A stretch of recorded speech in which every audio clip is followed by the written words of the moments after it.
So for this theme literacy box, here's my box. I have experience in making them. I work in a special ed classroom and where I am constantly making reading boxes or literacy boxes, whatever you want to call it. And I've made a few for the classroom, and I actually had to recreate it because I forgot it at work. But the book I want to focus on is Llama Llama Red Pajamas. So since I mentioned that I work in a self-contained classroom, what I do with my literacy boxes is that I try to have real objects to go with the book. So let me show you. So in one of the pages in the book, the Mama Llama is downstairs talking on the phone.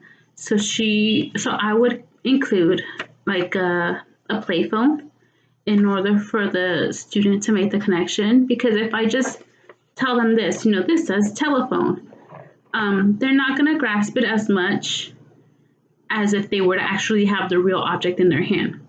So that way I would be like, this is a telephone. Mama Llama's on the telephone. And they actually have it. And then they're able to make that connection. So that's going in there. There's also another part in the story where Mama Llama is downstairs doing dishes.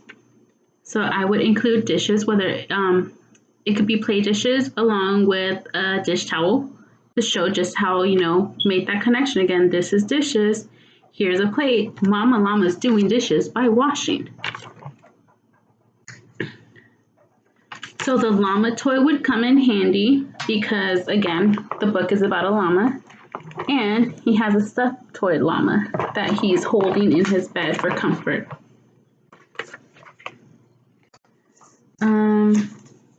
I would include red pajamas.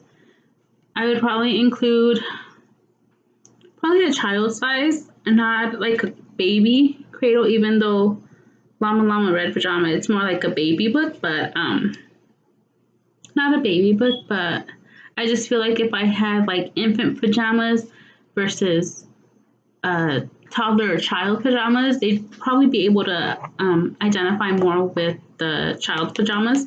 So I put red child pajamas. And then there's a part of the book where baby llama is calling down to mama for a drink. So I would have a drink equals a cup. That way they connect. Oh yeah, we drink from a cup.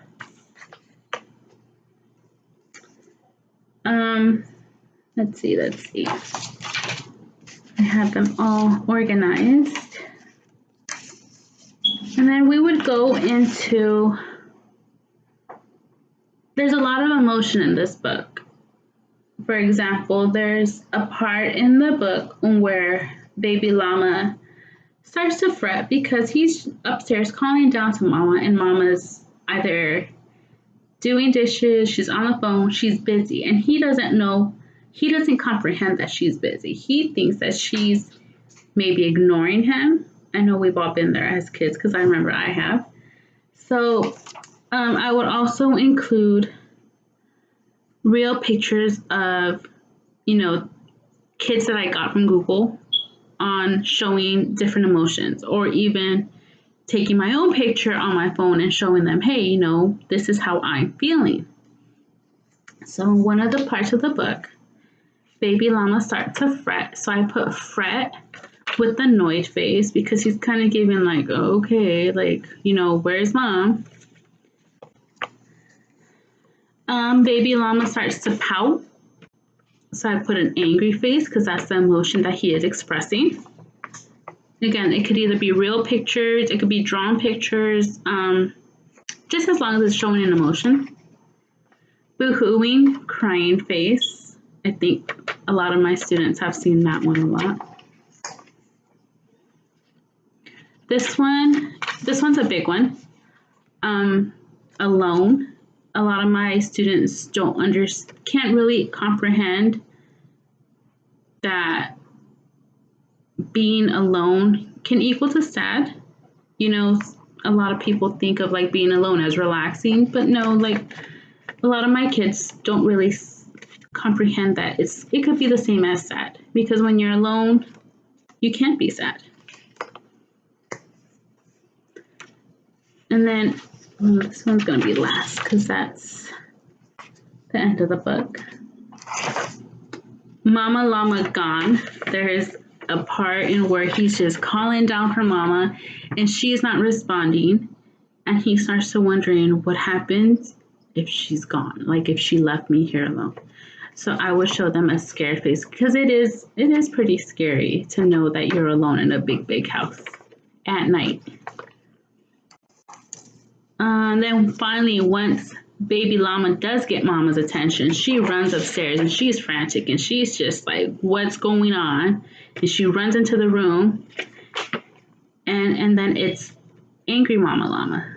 So I would show them an angry face on how she explains to baby llama that, you know, sometimes moms get busy and it's okay to be busy, but at the same time, she wanted him to know that just because she's downstairs doing something else, he's not alone. So he has nothing really to worry about. So then other things that I include in my literacy box are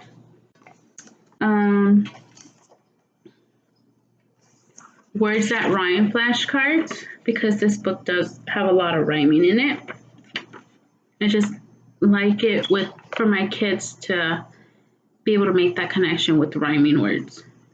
You know, it's just like an activity after the book. Emotions, identifying emotions. Again,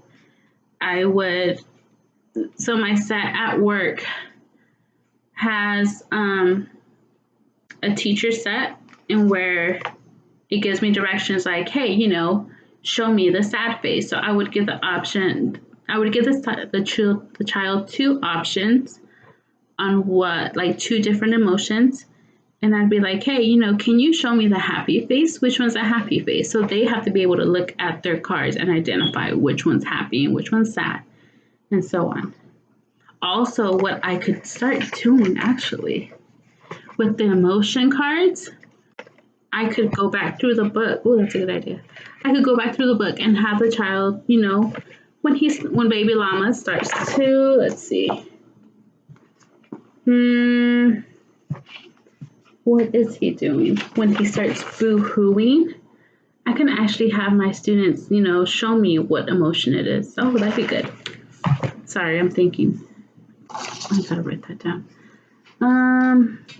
I would have what colors do you see flashcards? And I like using that as an activity because, again, like with the emotions, I could be like, you know, which one's the blue color? But then we could also go back through the book and be like, hey, you know what? Can you show me the orange colors in this one? Or can you show me the white?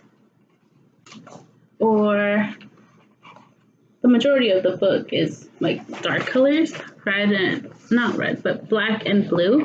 But I could be like, hey, you know, can you show me the red color in the page? I like that.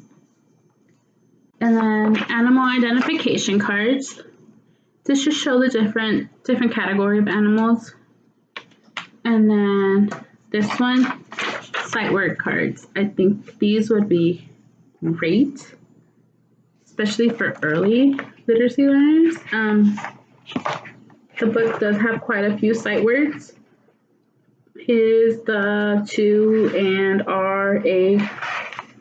So I think, yeah, that would complete my literacy box. Again, I make these a lot for work, and they're much more organized.